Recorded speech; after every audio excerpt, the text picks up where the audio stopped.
Yes.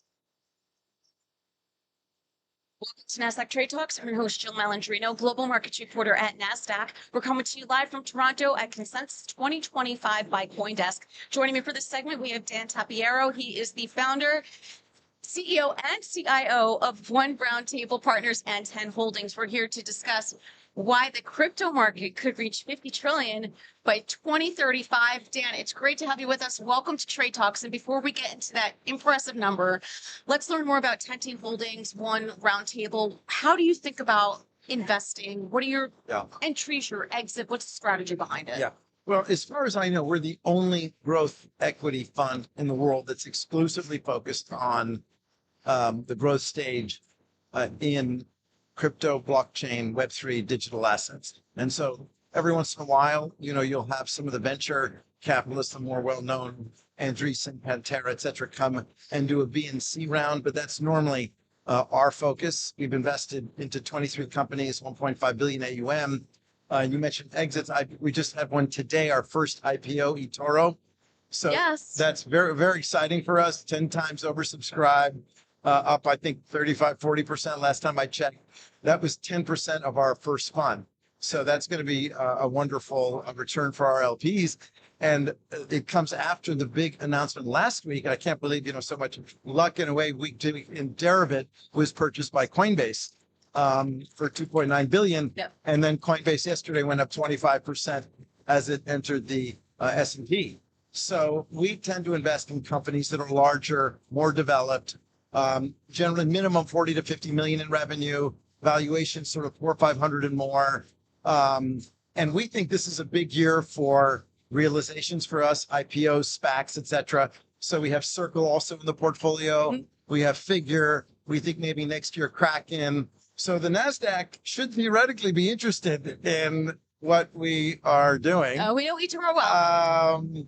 I think, look, the reality is that Coinbase can't be and won't be the only large public crypto blockchain company. It just doesn't make any sense. And eToro now is another big one, but I think we have at least 5 to 8 in the next sort of 1 to 2 years that are going to be coming public. So competition's good for investors. It's good for the user base. So it's a great thing. Let's get your macro view as well. Yes. Let's talk about interest rates. Let's talk about Bitcoin a bit. Yes, of course. What are your thoughts there? Because the relationship between what's happening with macro and even what's happening in the markets, it's decoupling a bit from what you're seeing with Bitcoin. Yeah. I mean, I've had the view that rates are too high for quite a while, and the U.S. economy is slowing. The Chinese economy definitely slowing, even though they're starting now to cut rates. Europe cut rates already. So I think Powell is a little behind. The CPI number that we just had was good.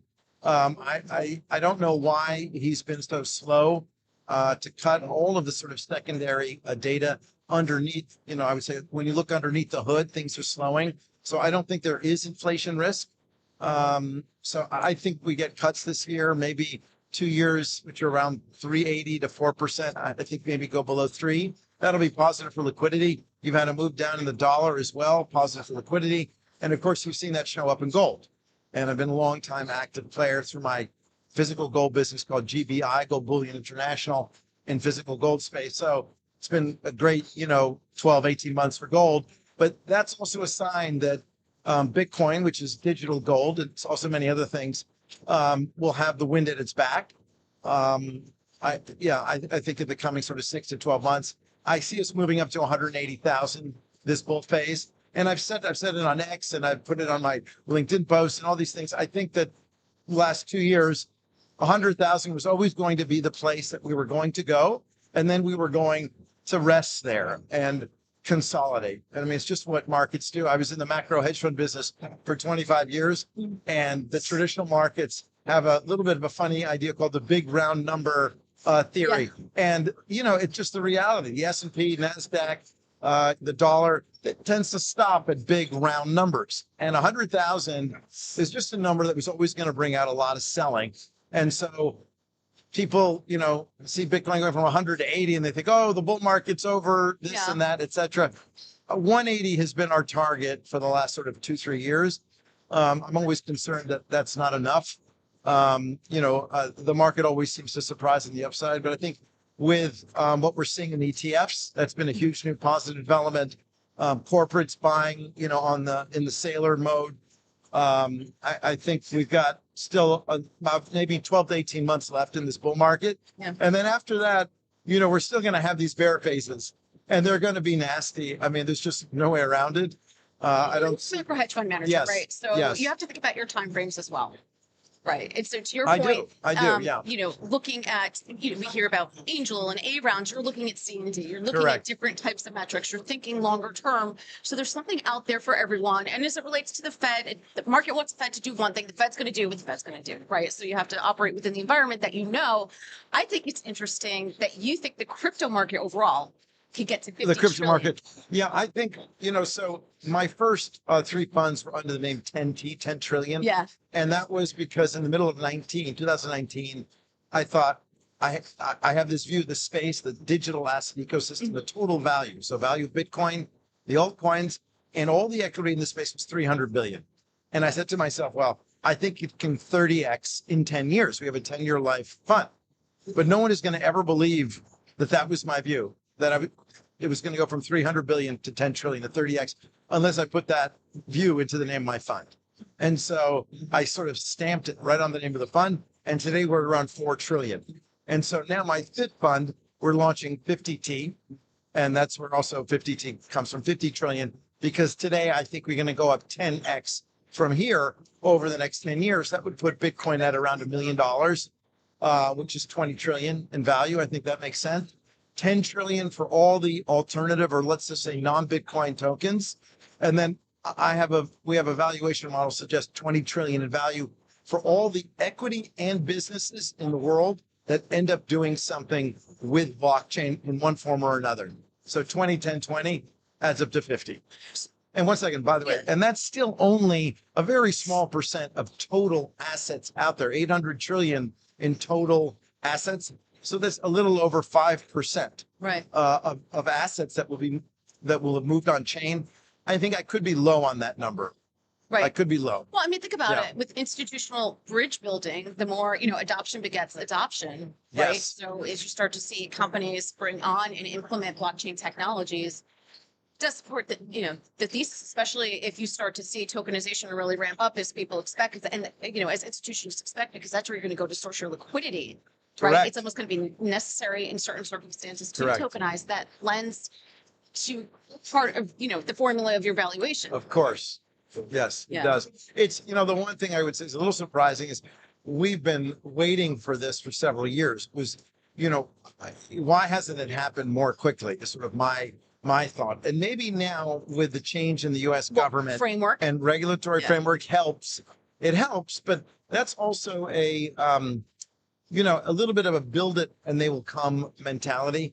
My view about what the focus is of this administration is, which is to make the U.S. the crypto blockchain capital of the world. The way you do that is to encourage the companies to list, all the companies around the world, foreign companies, to list in the U.S.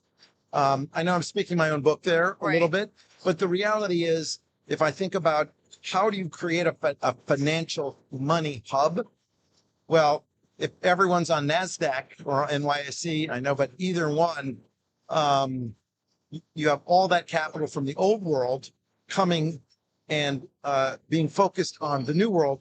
Then those developed leaders, develop companies like Coinbase, like Circle, they then go into the space and they allocate capital to the smaller projects. They kick off an M&A boom. And I think that's how you become the hub. I mean, great to have regulatory framework, but the whole thing is, that's in not order enough. to scale, you are going to need the regulatory framework. You can have as many Correct. ETF products out there as you want, but to Right. really achieve this at scale, to execute on the lofty goals that you see happening in the next Yes. 10 years, you need to know how to operate. We have a reputation of regulation by enforcement, which is nobody wants to operate in that environment. Right. So I think once we get this framework where we understand it better, it's a huge catalyst. Yes, big time. Yeah. Yeah, big time. But I was down at the NYC yesterday and I'm speaking to you today. I do think that the barrier, the loggerhead, is that the traditional world capital, a lot of it is not interested necessarily in owning cryptocurrency, even though they can be convinced about Bitcoin. They want to own businesses that are cash flowing, that are successful, that are, infrastructure or helping build this new world. Yep. And they just don't have access. And every time a growth equity from the traditional world comes in, they make an investment and they get blown up. FTX, I think did quite a lot of damage, at least for to growth equity investors, private investors who invested in that. And there are others, many of the founders in the space, they want to raise at, 50 to 80 times revenue, and then they disappoint. And so I'm still shocked that we're really the only growth investor, specifically focused on this space, but there is some reason for it. It's because there are lots, it's a minefield out there. There are lots of problematic, businesses. There are lots of. You could make that argument for any asset No, class, you could. right? No, you could. You could. But since it's new, it's even more of a deterrent. And so a lot of people will say, you know what, I only want to custody my assets at Coinbase because it's a public company. We know they've jumped through the hoops. There's an income statement, a balance sheet, there's an audit, there's a proper CEO. And I know that, look, our view is that all things of value will eventually move on chain. So we're moving in that direction.